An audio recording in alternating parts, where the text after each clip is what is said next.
ह्यो कोण ह्यो मांडवा, ह्यो कोण ह्यो लायना.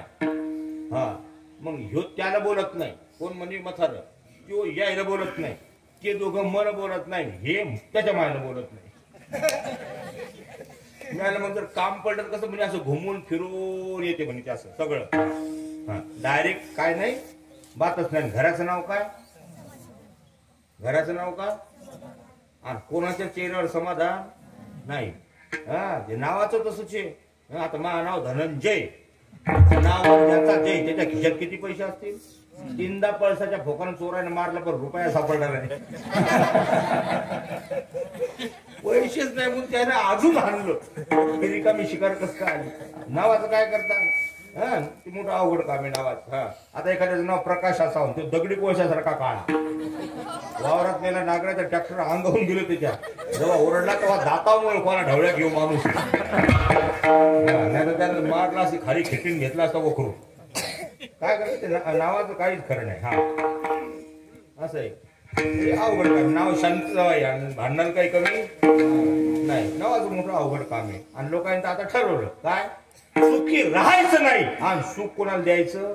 अरे या जगात 2च लोकांजवळ सुख आहे, फक्त आता आपल्याला म्हणायला टाइम नाही. काय, सुख रुपायचा आणि सुख वसे ह्याची ठाया संतांच्या. म्हणून अवधूत गुरुजी सारखे महान संत, आमचे बाळाभाऊंसारखे, मुकुंद काका जाडजावळीकर महाराज, बियाणी महाराज, धुंडा महाराज देगलूरकर, वैकुंठवासी जोग महाराज, या ठिकाणी का तर असे नाना प्रकारचे वारकरी संप्रदायामध्ये महान विभूती आजही आहेत. आपापल्या परिणती सगळं कार्य करतात. आणि याच असणाऱ्या अनुषंगानं इतर महाराज म्हणतात, प्रेम सुख देई, प्रेम सुख देई, प्रेमाविन नाही समाधान. आणि खरंच नाही, काय नाही, प्रेमाविन समाधान नाही. तुमच्या बाहेर ते विचारा, लय मोठं घर पाहून दिलं कोणा बापानं, 4 मजल्याचं घर, आणि त्या पोरीला कोणीच बोलली ना धड, कोणीच नाही, बुवा पण नाही, वाढ रेकच घरी गेला. हे शिकवलं का तुझ्या मायना. अरे बापू, पिंगळे पिंगळे डोळे, अजगरासारखी चालून त्याचे काय दरकड्या फोडत असा घरात आला की. खरं सांगा, त्या पोरीला समाधान आहे का. हा काय करता पैशानं, माणसासाठी पैसे समाधान आहे अजिबात नाही. समाधान पाहिजे कसं, आमच्या धर्मशास्त्रामध्ये सांगितलं, देव आणि भक्ताचं नातं. अरे नामदेव महाराजांचं कीर्तन चाललं, ज्ञानोबाराय उभे होते, तर जराबाई म्हणते ज्ञानेश्वर महाराज झालं.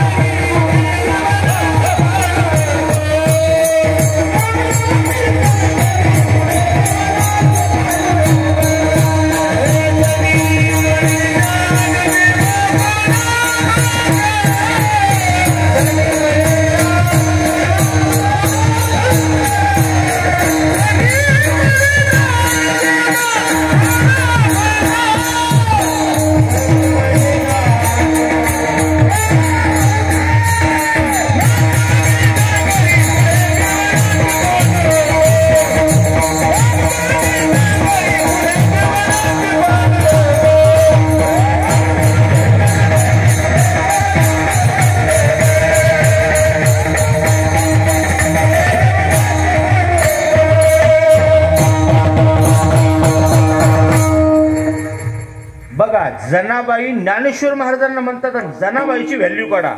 नामदेव महाराजांच्या 14 लोकांच्या कुटुंबात जनाबाई दासी. कोण दासी? घरातली एक दासी मधात जाते तिथं वाळवंटात. नामदेव महाराजांचं म्हणजे घर मालकाचं कीर्तन चालू आणि तिथं म्हणते त्याच्या देखत, ओ माऊली ज्ञानदेवा बोला, अभंग बोला तुम्ही. एवढं प्रेम सोपं आहे का? अरे आम्ही लहान लेकराला पुढे येऊन बोल देत नाही. आपले नियम पण अजून आपला अहंकार का कमी झाला का? नको तू नको धमकावतो आपण घरातल्या मेंबरला, पण नामदेव महाराजांना जनाबाई धमकावलं का नाही? आणि त्या प्रेमाच्या पोटी मग देव दळायला येऊ लागला. कोणाच्या घरी? आम्ही मेलो निवद दाखवू, आमची निवद आम्हाला खायची वेळ आली. हा देव खाईन आमच्या हातचा, अहंकारच गेला नाही ना आमचा अजून.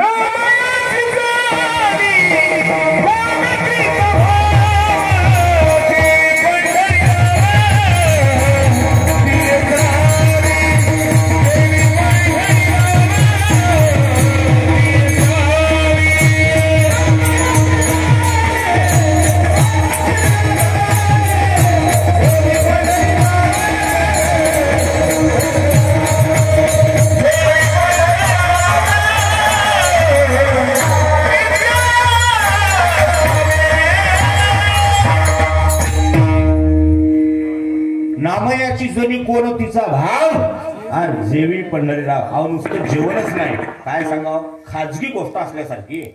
जनाबाईच्या पाठीमाग लय लोड कामाचा. 14 लोकांची धुणं भांडी सगळं झाल्यावर जेवायचं, उरलं ते खायचं तरी समाधानी. आणि या गोंधळात जनाबाईला रावळात जायला भेटायचंच नाही, देवाकडे जायला भेटायचंच नाही. त्या जनाबाईला कशाच्या अंघोळ कोण पाठ घासते, कोण डोसकं धुवून देते नाव घालून. जनाबाईच्या त्या आंबाड्यात झालेले बट्टे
जनाबाईचं महाराज शुद्ध प्रेम देवावर. शिक्षण नाही, काहीच नाही, पण भक्ती मात्र आणि प्रेम देवावर. जे प्रेम नाथांना मागावं लागलं ते जनाबाईच्या रोमारोमातून प्रकट झालं. जनाबाईला नाहू घालायचं तो कोण घालणार. देवाचे डोळे टपटपले. रुक्मिणी विचार, देवा आज नाराज, दुपारी एवढी आरती केली, दही दिलं, दूध दिलं, त्या सगळ्या तुमच्या भक्तांना तुम्ही नाराज का हो. मग देवाने सांगितलं त्या जनीच्या घरी जायला लागते. मला म्हणजे काय तिथं, म्हणजे ते नाव घालायचं. गंमत पा, देव हे पुरुष पात्र आहे, जनाबाई स्त्री पात्र आहे. संप्रदायाचा गोडवा पा किती येतो. भगवान परमात्म्यानं जनाबाईला नाहू घातल्याचा जनाबाईच्या गात्यात स्वतः असताना देऊन ठेवलंय. त्यामुळे दुसऱ्याला कोणाला काय म्हणायचं काम पडलं नाही. हा, स्वतः देवानं किती प्रेम आहे. बरं, या प्रेमाची दुसरी बाजू बा किती कठोर आहे. प्रेमामध्ये कठोरता पण येते. जेव्हा या गोधड्यात देवाचे दागिने चोरण्याचा जनाबाईवर आला, सगळं सांगायला वेळ नाही, सुळ्यावर ते घेऊन चालले. आणि ते झालं मग आता मला सुळ्यावर द्यायचं तर देवाच्या समोरून न्या. कोणाच्या समोरून, मग हात जोडू द्या, एकदा त्या देवाला हात पाहू द्या. तर तिथं देवाच्या पुढे नेलं रावळात, तर देवाला पाहिल्याबरोबर जनाबाई काय म्हणायला पाहिजे, ज्यानं नाहू घातलं, ज्याने एवढा मान दिला, त्या देवाला जनाबाई म्हणते, अरे अरे मूळ माईच्या काढत्या तुझी रणरणकी झाली. प्रेमाची दुसरी बाजू किती कठोर आहे. देवाला तोंडावर म्हणायचं असं, ही भल्या भल्याची हिंमत आहे का. नाही, ही त्या प्रेमाची बाजू. नाथ महाराज म्हणतात तेच, प्रेम सुख देई, प्रेम सुख देई, आणि प्रेमाविन नाही समाधान. मग का नाही समाधान, कसं नाही, कळेच नाही. एवढं सांगून मग दृष्टांत दिला तिसऱ्या चरणात.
मांडवीने जेवी विधवा स्त्रीचा शृंगार, स्त्रियांचा शृंगार धर्मशास्त्रात पतीसाठी सांगितलं. आम्हाला इथं उघड बोलता येत नाही, पण शास्त्रात मात्र त्याने सगळं स्पष्ट सांगितलं. पण इथं मर्यादा आहे. ते नियमानं स्त्रियांनी मेकअप कधी करावा असा प्रश्न जर तुम्ही धर्माला विचारताल, म्हणजे शास्त्राला विचारताल, तर शास्त्र सांगते स्त्रीनं संध्याकाळी जेवण झाले की भांडे घासायचे, त्याला हिंदीमध्ये चौका म्हणतात. किचन म्हणजे चुलीला जुन्या काळात पोत्रा म्हणत. भांडे धुवायचे, पालथे घालायचे, स्वयंपाकाचं जी जागा आहे किचन सगळं साफ करायचं, मग आंघोळ करायची. कधी सकाळची आंघोळ झाली नित्यनेमाची, त्यानंतर मग मेकअप आणि तिथून पुढे प्रपंच. सकाळी ब्रह्ममुहूर्तावर पुन्हा, कारण लेकराच्या पुढे हिरोईन नाही गेली पाहिजे, आई गेली पाहिजे. काय कोणाच्या पुढं? धर्मशास्त्रात एवढ्या बारीक गोष्टी सांगितल्या. पतीच्या पुढं प्रियशी गेली पाहिजे आणि लेकराच्या पुढं माय गेली पाहिजे. आता सगळं उलट सुरू आहे. नवऱ्याच्या पुढं भूतासारखे उभे राहतात, उचलली बॅटरी किंवा आवरा, त्याला घरी थांबाच वाटत काय. आणि कोण्या गावाला निघल्या की कंडक्टरला तिकीट काढायचा वेळ लागेल. मग लोक म्हणतात आरती क्या खंडाला, तू चीज बडी आहे. म्हणून तर लग्नात वरांडी आले की पोरं काय मारतात रे? कोणाला पाहून? बँडवाल्याला. कोणाला पाहून? ही घाण प्रथा आमच्या इकडे आली ना, आम्हीच केली. अर्ध्या जबाबदार तुम्ही. त्याची परभणीला त्या हॉलमध्ये लग्न लागलं तर नवर जेव्हा वेळच लागेल ना, वरमाय कोणती नवरी कोणती दोघीचा सारखाच मेकअप. वरमाय घोरानं पोरीच्या वाळून गेली, पोरगी बिन घोरानं सुधारली, त्यामुळे दोघी सारख्याच दिसू लागल्या. तदेव रगलम सुदिरम तदेव तारा बलम दैव बलम विद्या बलम नवर जेवण पिळते दारू, त्याचा बलच लागे नको. त्याच्या बुद्धीचा बल लागेल, त्यानं त्या वरमायच्या सगळ्यात हार घातला. मग लोक म्हणून आता कसं करायचं? ज्ञान मग एकावर एक फ्री. मग आता करता काय? अशा पिशाच्या लग्नात शाळेचं काय काम आहे? अशा येड्याच्या लग्नात शाळेत जा काय? तिथं याचाच मिळत नाही. लग्नात दारू जमत नाही, अजिबात दारू पिऊ नाही. दारू पिलेल्या माणसानं लग्नात मंडपात जाऊच नाही. त्यानं पिली ना त्यानं घरी राहायचं. या बोच्या लग्नात इघ्न आणायचं नाही. लग्न हे देव कार्य आहे आणि दारू काय पवित्र, ती कशी चालल? आणि आता तर पिशे झाले, वरबाप दारू प्यायला. वरमाय नाही पित वाटत.